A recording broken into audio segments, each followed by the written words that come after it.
Vinga, dimecres 20 de maig del 2026. Avui parlarem d'un nom propi del món del trial. De fet, dos, perquè un és el nom d'un pilot i l'altre d'una prova mítica a nivell mundial per als amants d'aquest esport.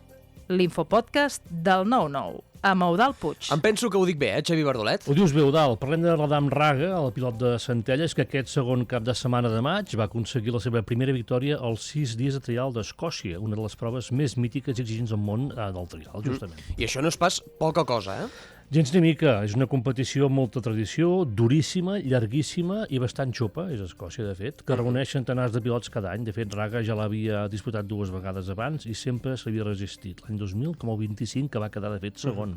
I ara, finalment, ha arribat el triomf. Sí, i de quina manera? Va acabar imposant-se només per 10 punts després d'una setmana sencera de competició i d'un duel molt ajustat amb els germans Harry i George Hemingway, que van acabar segon i tercer. Pel que expliquen, Xavi, va haver-hi emoció fins al final. Sí, tant. Raga va liderar pràcticament des del primer dia, però en l'últim tram va patir un màxim que va tornar a ajustar la classificació. Al final, però, a l'última jornada va saber aguantar la pressió i assegurar la victòria final. Clar, i és que això encara té més mèrit, tenint en compte la seva situació actual, no? Sí, perquè Adam Raga és un pilot ja retirat de la competició fa més d'un any i tot i això ha estat capaç de tornar i guanyar una de les proves més exigents del calendari internacional. Clar, i a més això s'hi ha de comptar el factor de l'edat. Exacte, amb 44 anys s'ha convertit en un dels guanyadors més veterans d'aquesta històrica prova. Ell mateix estava emocionat després d'acabar. Sí, deia que estava totalment encantat d'haver aconseguit guanyar finalment aquest Scottish i destacava sobretot això, el desgast mental i físic que suposa estar 6 dies seguits competint al màxim nivell. Doncs au, vinga, victòria històrica i a més una més per engrandir la llegenda que és l'Adam Raga, Això mateix, felicitats.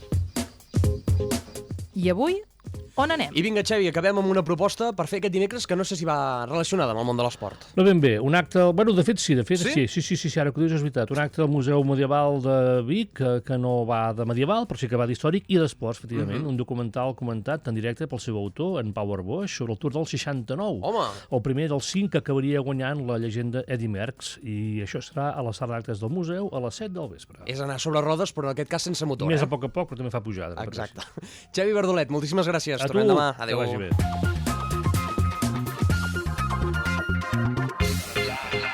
L'infopodcast del 9-9, una coproducció del 9FM i La Xarxa.